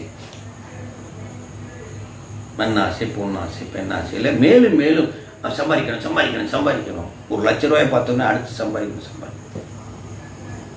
அது அராகம். மேலும் மேலும் அந்த பொருளின் மீது ஆர்வம். நான் அடுத்ததாக 4வது கவலை. மூல் வலிமையால் அப்பெண்ணை பிரிய நேரிடும் போது கண்ணீர். அந்த பெண்ணையோ அந்த மண்ணையோ அந்த பொன்னையோ விதியின் அடிப்படையில் நாம பிரியும் போது ஓ அப்படின்னு அழுகிறோம். அதுக்கு பேர் கவலை. ஊழ் வலிமையால் விதியின் வலிமையால் அப்பெண்ணையோ அம்மண்ணையோ அப்பொன்னையோ பிரிய நேரிடும் போது கண்ணீர். அடுத்ததாக மும்மல காரியம் 5 தாபம். தாபம் அவளை பிரிந்ததால் உள்ளம் வெதும்பி தவிப்பது, அல்லது அந்த மண்ணை இழந்ததால் உள்ளம் வெதும்பி தவிப்பது, அல்லது அந்த பொண்ணை களவு கொடுத்தமையால் விரும்பி தவிப்பது. எல்லாம் வினையின் அடிப்படை. இதுக்கு பேர் தாபம். அடுத்ததாக வாட்டம். 6வது மும்மல காரியத்தின் 6வது இயல்பு. அப்பெண்ணின் பிரிவாற்றமையால் மேற்கண்ட 6ம் அப்பெண்ணின் பிரிவாற்றமை, அல்லது அம்மண்ணின் பிரிவாற்றமை, அல்லது அப்பொன்னின் பிரிவாற்றமை. மேற்கண்ட 6 செயல்களும் உதாரணம் ஒரு மண்ணு பொண்ணும் பெண்ணுக்கு மட்டும் சொன்னேன். ஆனா உலகத்தில் உள்ள அத்தனைக்கு இதுதான் உதாரணம். இது ஒரு பொருள். வெவ்வேறு பொருளின் மீது உள்ள அளவிற்கு இது பொருத்தமாக இருக்கும். 7வது மும்மல காரியம். 7வது காரியம் என்னன்னா விசித்திரம். தான் அடைந்த உலக வாழ்க்கையை நினைந்து பெருமிதம் அடைதல். தான் அடைந்த உலக வாழ்க்கையை நினைந்து பெருமிதம் அடை. ஆகா, எனக்கு எப்படி ஒரு செல்வம் கிடைச்சிருக்கு, எப்படி பொண்ணு, எப்படி மனைவி, இத்தனை ஏக்கர் நிலம், இத்தனை பவுன் வாங்கி வச்சிருக்கேன் அப்படின்னு தன்னைத்தானே பெருமைப்பட்டுக் கொள்ளும். தான் அடைந்த உலக வாழ்க்கையை நினைந்து பெருமை அடைதல். அதான் சொல்றார், நான் கற்றதால் உயர்ந்தேன் என்றும், எனக்கு இருக்க செல்வம் யாரிடம் இருக்கிறது என்றும், எனக்கு எல்லாம் என் குடும்பம் ரொம்ப மகிழ்ச்சியா இருக்கு, நான் எல்லாம் இப்படி சொல்றேன் பாருங்க. இதெல்லாம் விசித்திரம் என்று பெயர். தான் அடைந்த உலக வாழ்க்கையை நினைந்து நினைந்து பெருமிதம் அடை. இந்த 7ம் ஆணவ மலத்தினுடைய வேறுபாடு விரிவாக கூறிய முனிவர் வினையின் காரியமாகிய இன்ப துன்பம். இப்ப மும்மல காரியத்தில் ஆணவ மலத்தினுடைய காரியத்தை நாம சிந்தித்து வினையினுடைய காரியமாகிய இன்ப துன்பத்துக்கு இப்ப வராரு. மாயனுடைய காரியம் ஒன்னே ஒண்ணுதான், தனு கரணம் புவனம் போகும். மாயனுடைய காரியம் தனு கரணம் போகும். உடம்பு, உடம்பு சார்ந்த கருவிகள், வாழ்கின்ற உலகம், அனுபவ பொருள். இப்ப ஆணவத்தினுடைய கூறுகளை சிந்தித்த நாம 7 கூறுகளை மும்மல காரியமாகிய ஆணவத்தின் முதலாவது காரியம் மோகம் என்று பார்த்து, அடுத்ததாக இப்ப வினையின் காரியம் மற்றும் மாயையின் காரியம் என்னன்னு பார்க்க போறோம். தொன்மையே வள்ளி, வள்ளினா மாயைன்னு சொன்ன இந்த எடுத்துக்காட்டு வெண்பாவில். தொன்மையே வள்ளி மலகன்மம் அன்று உளவாம் கமலத்த அலசோகம் பொன்வால் செய் வல்லலா எனும். வல்லலா ஆனா இறைவனா தாமரை மலர காரணம் சூரியன். ஒரு தாமரை மலரணும்னா சூரியன் வேண்டும். இந்த மலங்கள் காரியப்படணும்னாலும் இறைவன் வேண்டும். ஆணவமா இருக்கட்டும், கண்மமா இருக்கட்டும், மாயையா இருக்கட்டும். ஒரு அழுக்கு இருக்குது சட்டையில, அந்த அழுக்கு போகணும்னா அந்த அழுக்கு செயல்படணும், லூஸ் ஆகணும். அதுக்கு சோப்பு அவசியம். அப்போதான் சோப்பு பட்டவனே அந்த அழுக்கு லூஸ் ஆகி, மேலும் தண்ணி பட்டவனே மேலும் லூஸ் ஆகி கீழே போயிடும். சோப்போ தண்ணியோ நம்ம போடலைன்னு வச்சுக்கோங்க, அந்த அழுக்கு இறுக்கமாவே இருக்கும், போகவே போகாது. இப்ப அந்த அழுக்கு முதல்ல செயல்பட்டு அது மென்மையா மாறணும், மாறினாத்தான் போகும். அந்த அழுக்கு செயல்படுவதற்கு சோப்பு நீர் எவ்வாறு உதவுகிறதோ அதுபோல இந்த மலங்கள் தன் காரியத்தில் செயல்பட வேண்டும் என்றால் அதுக்கு இறைவன் வேண்டும் என்ற எடுத்துக்காட்டு வெண்பாவுடைய கருத்தை சொல்லி இங்க வள்ளி மாயை. மாயை என்றதனால் அதனை கூட்டும் திரோதான சக்தியும் உண்டும் என பெறப்பட்டது. அந்த அழுக்குல சோப்பையும் தண்ணியும் ஊத்துறதுக்கு ஒருத்தன் வேணும் இல்ல, அதுதான் இறைவன். அதான் சக்தி, திரோதான சக்தின்னு பேர். அதான் நான் மறைப்பாற்றல், நான் சொல்றேன், அதான் திரோதான சக்தி. சிவாய நம்ம மந்திரத்துல நான். வள்ளி என்பதனால் மாயையும் அதனை கூட்டும் திரோதான சக்தியும் உண்டும் என பெறப்பெற்றது. மாயையை ஊட்டுவதற்கு ஒருத்தி இருக்கா, அவதான் திரோதான சக்தி. அந்த சக்தி என்ன பண்ணும், எப்படி பண்ணும், எப்ப பண்ணும், என்ன பண்ணும் அப்படின்னா, பேனா சட்டை பையில் இருந்தாலும் எழுதும் போது மட்டும்தான் பயன்படுத்துவோம். பேனா சட்டை பையில் இருக்கு, எழுதும் போது மட்டும்தான் பயன்படுத்துவோம், மற்ற நேரங்களில் பயன்படுத்த மாட்டோம். அதுபோல இறைவன் பரிக்கிரக சக்தியாக, வைப்பு சக்தியாக பேனாவை எப்படி சட்டையில வச்சிருக்காரோ அதுபோல இறைவன் சட்டையில் இந்த மாயையை வைத்திருக்கிறார். எப்பெல்லாம் உயிர்களுக்கு தேவையோ அப்பெல்லாம் அதுல இருந்து எடுத்து எழுதுவது போல இறைவன் உயிர்களுக்கு வைப்பு சக்தியாக, பரிக்கிரக சக்தியாக இந்த மாயையை வைத்துள்ளார். அதை இயக்குவதற்கு ஒரு சக்தி வேண்டும், அதுதான் திரோதான சக்தின்னு பேர். இந்த சக்தியை பற்றிய 2ஆம் நூற்பாவில இந்த அதிகரணத்துல முனிவர் நிறைய பக்கங்கள் கொடுத்திருக்கிறாரு. சக்தியை பற்றி நாம் சொல்லுவோம் நவசக்தி, நவதரு பேதம் அப்படின்லாம் நம்ம சொல்லுவோம் சைவ சித்தாந்தத்துல. இறைவன் மேலிருந்து நவதரு பேதமாக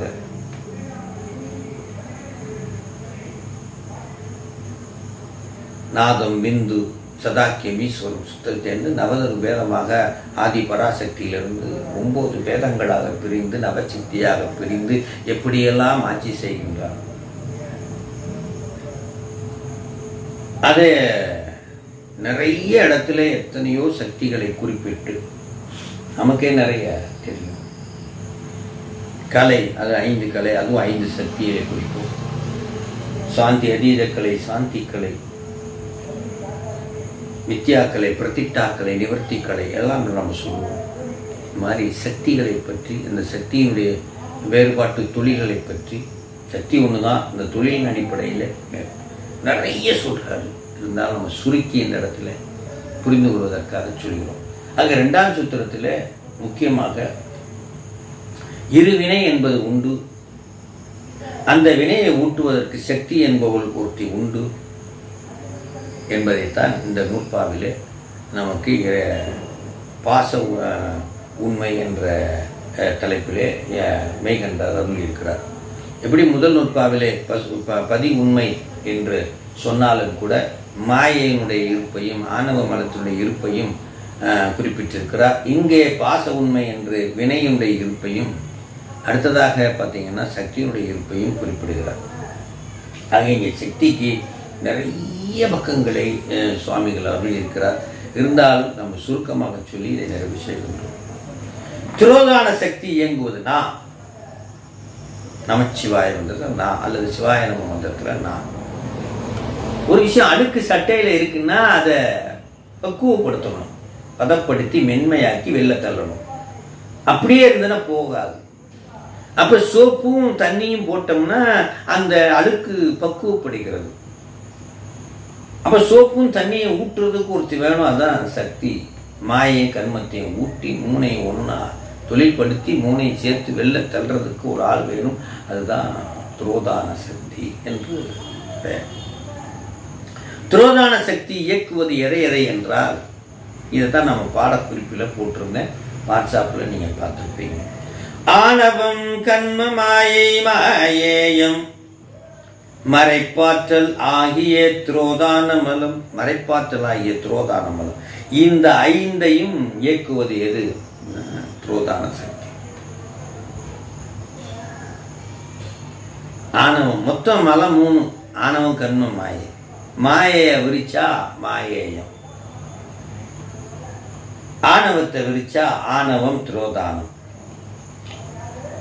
ஆக மாயை மாயேயம் ஆணவம் துரோதானம் கண்மம், இது 5. ஆணவத்தோட இறைவனுடைய கருணை இந்த துரோதான சக்தி அழுக்கோட கலக்குறாங்க. நாமளா இருந்தா அழுக்கு பக்கம் போக மாட்டோம். இறைவனுடைய கருணை நம்மளுடைய பாவத்தோட அம்மாலும் சேர்ந்து கலக்குறாங்க. கலந்துதான் பாவத்தை தள்ளுறாங்க. சக்கடைக்குள்ளே இறங்கி கிளீன் பண்ற மாதிரி நம்மளுடைய பாவ புண்ணியங்களுக்குள் இறங்கி அம்பா கிளீன் பண்ணி சக்தி வெளியே தள்ளுறாங்க. அது கருணை. அழுக்கோட போய் சோப்பும் தண்ணியும் கலந்தால் ஒழிய அந்த அழுக்கு நீங்கவே நீங்காது. மென்மை கொஞ்சம் கொஞ்சமா பக்குவப்பட்டு மென்மையாகி ஒரு நாள் அது வெளியே வரும். ஆணவம் குறைந்து குறைந்து குறைந்து தன்னுடைய பிடித்தன்மையை இழந்து இழந்து இழந்து மென்மையாகி அழுக்கு எப்படி வெளியேறுகிறதோ அதுபோல ஆணவம் தன்னுடைய பிடிப்பை இழந்து இழந்து ஜீரோவாக நிற்கும். அது நின்றதாகவே இருக்கும், ஜீரோவாகவே. அதுதான் இங்க சொல்றாரு. ஆக பஞ்சமலம் என்று இதற்கு பேரு. அதிலே கந்தர் கலிவெண்பா என்ற நூலிலே சுவாமி 70வது கன்னியை குமரகுருபரர் குறிப்பிடுகிறார். கந்தர் கலிவெண்பாவில் அதில் பஞ்சமலம் காய்ந்த என்ற அந்த வார்த்தையை குறிப்பிட்டு முனிவரும் குறிப்பிட்டு சொல்கிறார். ஆகவே 5 மலம் இருக்கிறது என்பதற்கு பல நூல்களிலிருந்து சாமி எடுக்கிறார். மும்மலங்களை சுருக்கமாக சொல்லும் பொழுது நாம சொன்னதுதான் ஆணவம் கண்மம் மாயை. ஆணவத்தை விரிக்கும் போது ஆணவம் துரோதானம் என்றும், மாயை விரிக்கும் போது மாயேயம் என்றும், கண்ம அப்படியே ஆக 5 மலங்கள் இருக்கின்றன. மாயையை மேலும் விரிக்கிறோம் என்றால் சுத்த மாயை, அசுத்த மாயை, பிரகிருதி மாயை. 36 தத்துவத்தில் நம்ம நிறைய பார்த்திருக்கோம். 3 உலகம், சுத்த மாயா உலகம், அசுத்த மாயா உலகம், பிரகிருதி மாயா. 3 உலகம் இருக்கிறது. இந்த 3 உலகத்துல தான் 224 பூனங்கள் இருக்கின்றன. இப்ப சுத்தமாயிலிருந்து என்னெல்லாம் வருது அப்படின்னா 5 சக்தி தலைமையின் கீழ் 5 கலை என்றால் 5 சக்தி தலைமையாக இருந்து இந்த 5 கலை. அத்வாக்கள் 6ல் இது ஒன்று முக்கியமானது. நிவர்த்தி கலை, பிரதிஷ்டா கலை, வித்யா கலை, சாந்தி கலை, சாந்தி அதியூத கலை. கீழே இருந்து மேலே போகுது. மண் தத்துவம் நிவர்த்தி கலை. இந்த உலகத்தில் நான் பிறந்து என்னுடைய பாவங்களை நிவர்த்தி செய்வதற்காக இந்த மண்ணிலே பிறந்து இந்த மண்ணில் இருந்தால் ஸ்டார்ட் ஆகுது என்னுடைய நிவர்த்தி. அதனால நிவர்த்தி கலை என்றும், அடுத்ததாக பிரதிஷ்டா கலை என்றும், வித்யா கலை என்றும், சாந்தி கலை என்றும், சாந்தி அதீத கலை. இதான் நாதம் விந்து, சாந்தி அதீத கலை. அதை கடக்கும் போது தான் நான் இறைவன்கிட்ட போக முடியும். ஆக அத்வாக்களை கடந்தாலே இறைவனை கடக்க முடியாது. இந்த அத்வாக்களை கடந்தாலே இறைவனோடு கடக்க முடியாது. ஆக சுத்தமாயிலிருந்து விருத்தியாக இந்த 5 கலைகள் தோன்றுகிறது. நாதத்தில் ஆரம்பிச்சு மண் தத்துவம் வரைக்கும் 5 கலைகள். அதான் சொல்றார், நாதம் இந்து கலையாதி நமோ நம என்று அருணகிரிநாதர் சொல்றார். அப்ப சுத்தமாயிலிருந்து முதலிலே 36 தத்துவங்கள் தோன்றுகின்றன என்று சொல்லி, அடுத்ததாக சூக்கும பைசேந்தி மத்தும வைகரி வாக்குகளும் தோன்றுகின்றன சுத்தமாயா உலகத்திலிருந்து.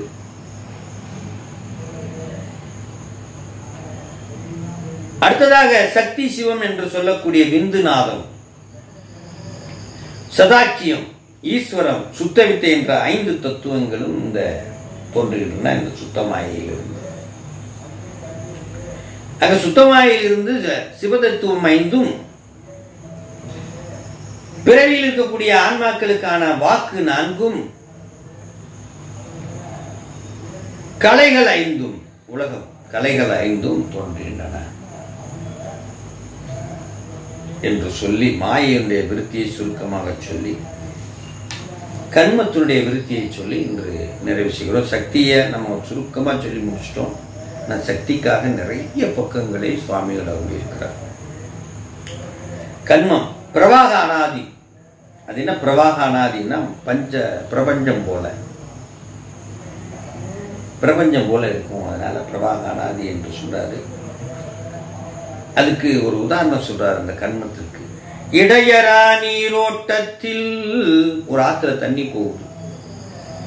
எது முன்னாடி வந்த தண்ணி எது பின்னாடி வந்த தண்ணின்னு சொல்ல முடியாது. நான் செஞ்ச பாவம் இன்னைக்கு செஞ்ச எது முன்னாடி செஞ்ச பாவமா பின்னாடி செஞ்ச பாவம் எது அப்படின்னு சொல்ல முடியாது.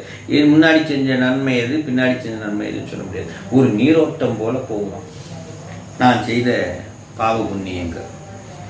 இடையரா நீரோட்டத்தில் இது முன் இது பின் நீர் என்று கூற முடியாதது போல். இது ஒரு போற ஆத்துல இது முன்னாடி செஞ்ச பாவம் நீரோட்டம் போல என்னுடைய பாவம் என்னை அடைஞ்சிக்கிட்டு இருக்கு. பாவ புண்ணியங்கள் இதுல எது முன்னாடி செஞ்ச பாவம் பின்னாடி செஞ்ச பாவம் அறுவடைக்கு வரும்பொழுது ஒரு பாவம் நான் செய்த பாவமோ புண்ணியமோ முதிர்ந்து அறுவடைக்கு வரும். அது இறைவன் கர்மம் ஊட்டப்படும். அது அப்படியே முதிர்ந்து அறுவடைக்கு வரும்பொழுது இறைவன் அதை எடுத்து நமக்கு ஊட்டுவார். இடையரா நீரோட்டத்தில் இது முன்பின் நீர் என்று கூற முடியாதது போல் இது முன் கண்மம் இது பின் கண்மம் என பிரித்து கூற இயலாது. இது முன் பின் கண்மம் என்று பிரித்து கூற இயலாது. பண்டை காலம் தொட்டு வருதலை குறிக்கும். அதனால் சஞ்சித வினை அப்ப இருந்தே அப்படி சேர்த்துக்கிட்டே இருக்க. நான் சொன்னதுக்கு இப்ப ஞாபகம் வச்சுக்கோங்க. பெரிய மரமா பாவிச்சுக்கோங்க. நீங்க செய்த பாவம் பூரா பழவினை பெரிய மரமா இருக்கு. தொகுவினை தொல்வினை எப்படி வேணாலும் வச்சுக்கோங்க. தொகுவினைனா வச்சுக்கோங்க, தொல்வினைனாலும் வச்சுக்கோங்க, பழவினைனாலும் வச்சுக்கோங்க, சமஸ்கிருதத்துல சஞ்சித வினைனாலும் வச்சுக்கோங்க. ஒரு பெரிய மரமா பாவிச்சுக்கோங்க. என்ன மரம் வேணாலும் பாவிச்சுக்கோங்க. பண்டை காலம் தொட்டு இது வருதலை அது அப்படியே வளர்ந்து வளர்ந்து வளர்ந்து பெருச மரமாயிடுச்சு. இதுக்கு பேரு இந்த மரத்துக்கு வேறு எங்க இருக்கும் அப்படின்னா புத்தியில இருக்கும். புத்தியை ஸ்ட்ராங்கா பிடிச்சிக்கிட்டு இந்த மரம் வளரும். அப்ப நாம செத்து போனாலும் அந்த வினை எங்க இருக்குன்னா நம்ம புத்தியிலே தான் இருக்கும். வினை மட்டும் கொஞ்சம் கூட எஸ்கேப் ஆகி அடுத்தவங்களுக்கு போகாது, வேற எங்கேயும் போகாது. அவர் புத்தியில் ஸ்ட்ராங்கா வேறு பிடிச்சி அப்படியே பெரிய மரமா வளர்ந்து நிற்கும். கண்ணுக்கு தெரியாது. புத்தியே வேறா பிடிச்சி அழகா மண்ணா வச்சுக்கிட்டு அழகா வேறு பிடிச்சி நான் செய்த பாவமும் புண்ணியமும் நல்ல பெரிய மரமா வளர்ந்துருக்கு. அப்படிதான் நீங்க நினைச்சுக்கணும். அந்த மரத்தை ஆஃப் பண்ணணும்னா அதுதான் விநாயகர் பாட்டில் நம்ம பாடுவோம். புந்தியில் வைத்து அடி போற்றுவோம். இறைவனுடைய திருவடியை புந்தியில வச்சு அடி போட்டணும்னா புந்தியில இருக்கிற மரம் பட்டு போயிடும், எரிஞ்சு போயிடும். அதனால புத்தியில் வைத்து அடி போற்றுவோமே என்று பொருள் இருக்கு. அப்ப நான் முன் செய்த பாவ புண்ணியங்கள எங்க இருக்குதுன்னா புத்திக்குள்ள இருக்கு. அதனால இன்னைக்கு நான் இன்பத்தை அனுபவிக்கலாம், என் புத்தி நல்லா வேலை செய்யும். இன்னைக்கு துன்பத்தை அனுபவிக்கணும்னு எனக்கு விதி இருந்ததுன்னா என் புத்தி கோணலா வேலை செய்யும். ஒரு செகண்ட்ல கோணலா வேலை செய்யும். எனக்கு தெரிஞ்ச ஒரு டீச்சர் இருந்தாங்க. அழகா ஒரு பள்ளிக்கூடத்துல நல்லாதான் வேலை பார்த்தேன். போற வரைக்கும் சொல்லிட்டு இருந்தாங்க, நான் டிரான்ஸ்ஃபர் ஆக மாட்டேன். சும்மா போய் பார்த்துட்டு பக்கத்துல இருந்து போனவங்க என்ன நினைச்சாங்களோ தெரியல, திடீர்னு அந்த ஸ்கூல் நல்லா இருக்கு, இந்த ஸ்கூல் நல்லா இருக்கு, டப்புன்னு அந்த ஸ்கூல்ல போய் டிரான்ஸ்ஃபர் அப்படி போட்டாங்க, டப்புன்னு டிரான்ஸ்ஃபர் ஆடுறோம். அந்த ஒரு கணம் புத்தி ஆச்சு. இப்போ வண்டி எடுத்துக்கிட்டு போடு, அந்த டிராபிக்ல அங்க இங்க மாறி போய் வர்றதுக்குள்ள 10 நிமிஷத்துல போக வேண்டியது 1 மணி நேரம். தன்னை மறந்த அந்த புத்தி போச்சு. இப்போ டெய்லி போயிட்டு வர்றது பாவம் ரொம்ப அந்த 1 செகண்ட்ல மாறி போச்சு. அப்ப இன்னைக்கு நான் துன்பத்தை இத்தனை நாள் அனுபவிக்கணும், அங்கே புதிய புதிய துன்பங்களையோ இன்பங்களையோ அனுபவிக்கணும்னா என் புத்தி கரெக்டா நல்லதை அனுபவிக்கணும்னா நல்லா வேலை செய்யும், கெட்டதை அனுபவிக்கணும்னா என் புத்தி இன்னைக்கு கெட்டதை கோணலா வேலை செஞ்சு அந்த வினையை அனுபவிப்பதற்கு இறைவன் புத்தியை ஸ்க்ரூ பண்ணி விட்டுறார். அதனாலதான் புந்தியில் வைத்து அடி போற்றுவோமே. சாமியினுடைய திருவடியை தூக்கி புத்தியில வச்சுக்கணும். புத்தி எங்க இருக்குன்னு தெரியாது, அதனால தலையில வச்சுக்கணும். மூளை தான் புத்தி நினைச்சுட்டு நம்ம வச்சுக்கிறோம். புத்தின்னா அதுக்குன்னு ஒரு இடம் கிடையாது. மனம், புத்தி, அகங்கார, சித்தம் 4ம் சேர்ந்ததை நெஞ்சுன்னு சொல்லுவோம். மனம், புத்தி, அகங்கார, சித்தம், அதுக்குன்னு ஒரு பிளேஸ் கிடையாது. அது மாதிரி ஆகவே சஞ்சிதம் புத்தி தத்துவத்தை பற்றி பல மரமாக சஞ்சித வினையாக ஆக அது பேர் சூக்கும கண்மம். மறுபிறப்புக்கு இதுதான் காரணமா இருக்கும். அந்த மரம் எப்படி இருக்குமா? நிறைய காய் காய்க்குமா.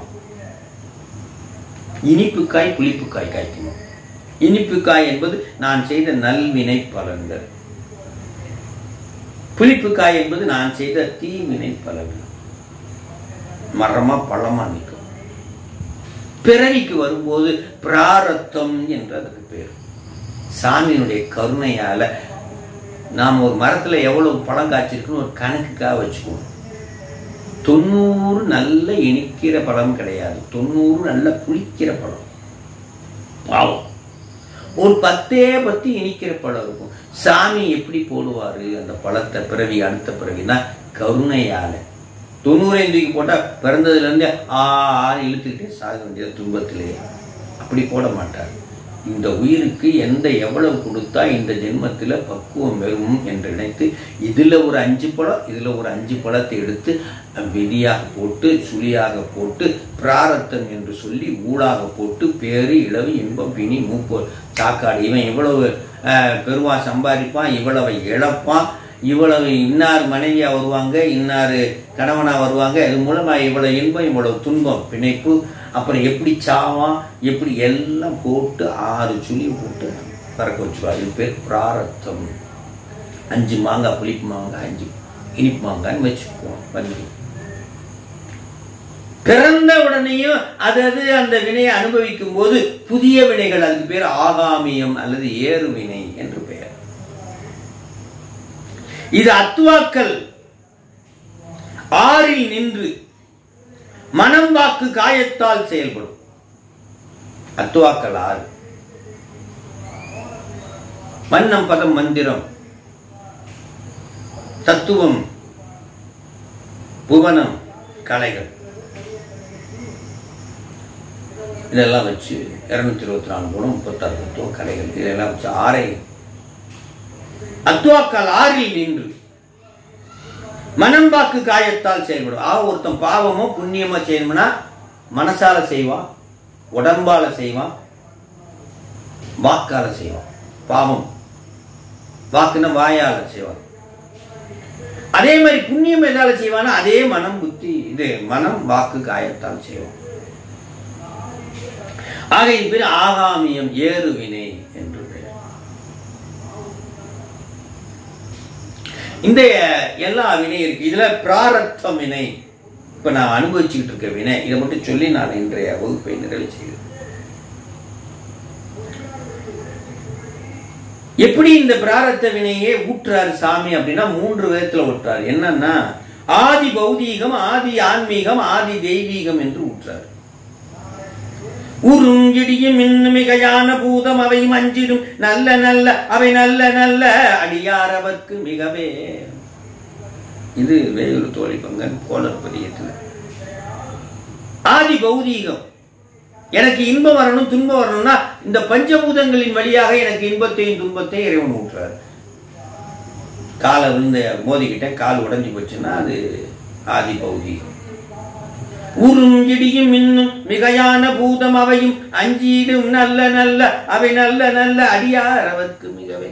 ஆதி பௌதிகத்தினால் வரக்கூடிய துன்பமும் எனக்கு வராது என்று ஞானசம்பந்தர் சொல்றார். இறைவன் என் உள்ள இருக்கிறதுனால. அதுக்கு அடுத்த பாட்டே அப்படி சொல்றாரு. என்ன சொல்றாரு? கோளரி உழுவையோடு கொள்ளையான கேளல் கொடு நாகமோடு கரடி ஆளரி நல்ல நல்ல அவை நல்ல நல்ல அடியார் அவர்க்கு மிகவே. பிற உயிர்கள் கோளரி உழுவையோடு, உழுவின புலி, கோளரி உழுவையோடு கொலையானை கேளல் கொடு நாகமோடு கரடி ஆளரி நல்ல நல்ல ஆளரி சிங்கம், இவைகளால் வரக்கூடிய பிற உயிர்களால் வரக்கூடிய துன்பம். அதுதான் பொதுவாக அப்படி சொல்லிட்டாரு. இதுக்கு பேர் ஆதி ஆன்மீகம். மூணாவதா ஒன்னே ஒண்ணு இருக்கும். என்ன அப்படின்னா ஆதி தெய்வீகம். அதான் யாருக்கும் புரியாது.